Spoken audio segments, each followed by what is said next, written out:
Oh, come on! What the hell happened when they made this? Seriously.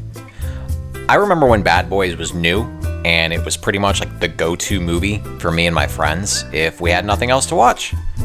How's it hanging, everybody? This is another review from the Broken Controller Club. My name's Ed, and I'm your host. I remember seeing this game new at the store and thinking, oh, hell no! Why would they release this now? Bad Boys 2 had come and gone from the theaters a year before, and the timing was really weird for this. They should have released it when the first movie came out and just called it a day. That was probably the least of the problems with this turd, though. This game doesn't really share anything with the movies and is its own self-contained story, which is good because it's Basically, Mike and Marcus have to help a fellow agent, some girl whose name escapes me because she's irrelevant, whose partner is killed by a drug lord named Mendoza. The villains are your stereotypical Colombians, and there's some Russian chick that sounds like she belongs in a Bond movie. They take or sell drugs or something. It's always drugs. If these people moved to Portland or California, they wouldn't actually have any problems with this at all. They aren't really in this very much regardless, and most of the cutscenes are Mike and Marcus talking each other and announcing what they have to do next. As plots go, it's thinner than Kate Moss, but then that shouldn't be surprising. You can't tell who's talking half the time because neither of them sound like the actors. It's a linear cover-based shooter, so you're just running and gunning from point A to point B, then you'll get a cutscene that sets up the next level. Apparently Miami's even more of a war zone in this than it is in real life. Come at me, fact checkers. So you're blasting your way through alleys, rooftops, your mother's gross bedroom, crap like that. The graphics are pretty bad. It's bland, and the stuff that was memorable in the movies wasn't really here. No crazy nightclubs with skanks dancing all over, no car chases, though that's probably for the best because who knows how the developers would screw up car driving.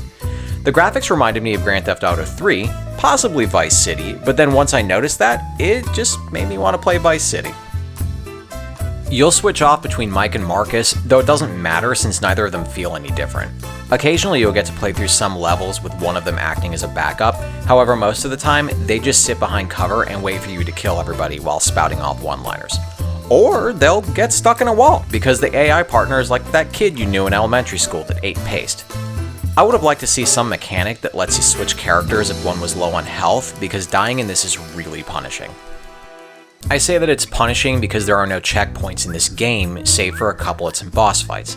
Otherwise, dying at any point will make you restart the entire level. There's one level in particular where halfway through, you're given 60 seconds to find a gas mask before you die, and there's no indication of where it's at. The environment is dark, the gas mask is dark, so it's trial and error to find it before you die and have to repeat the whole level again. I had to look up the location online, and it turned out that I was in the correct room several times, but I walked right by it because it's almost invisible. Add on to that, the graphics become fuzzier as the timer counts down, and it's totally infuriating. Why the hell would they do that? Being that it's a shooter, one of the most important things to get right is the aiming, and surprise, surprise, it's terrible. Basically, the stick moves very slowly when aiming, but push the analog for too long and it tears ass across the screen. There's a lock-on feature, but it requires putting the crosshairs almost right on your target, and then you have to hold down the lock-on button. This doesn't guarantee a hit though, because if the enemies run or dodge roll, then you'll lose your lock on them. What's the point of including it then? Just let me lock on the stupid bad guy so I can shoot him. Just running around sucks. You always feel like you're running in water. There's a dodge roll to help out, and it turns out that in some parts of the games, you can just dodge roll past enemies to get to the next section. This is what I did when I kept dying when trying to find the gas mask. After dying my fourth time, I thought, I wonder if I could just roll past everybody and get to where I was. And I could.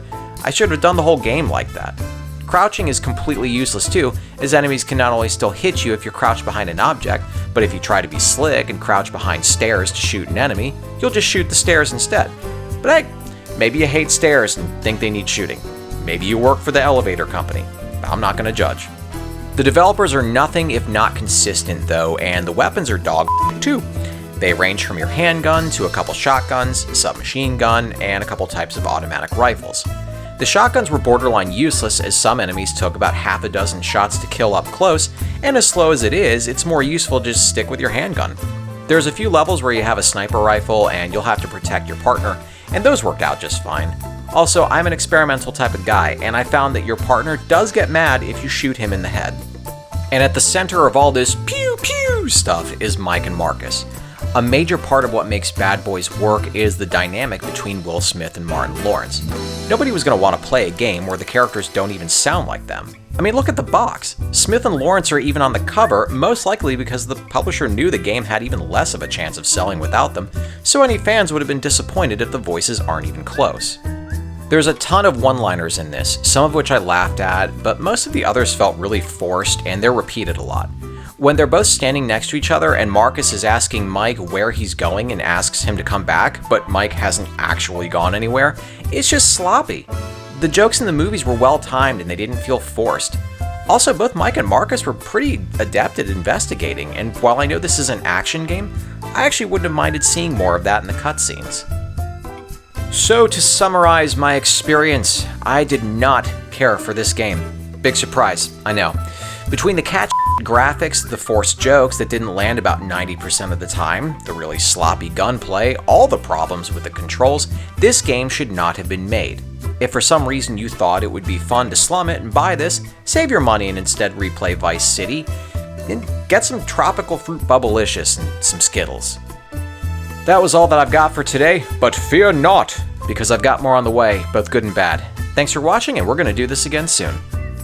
Congratulations! You're one of an elite few to make it to the end of the video. Reward yourself by hitting the round subscribe button in the middle, and then check out the other goodies I've got and the links next to it.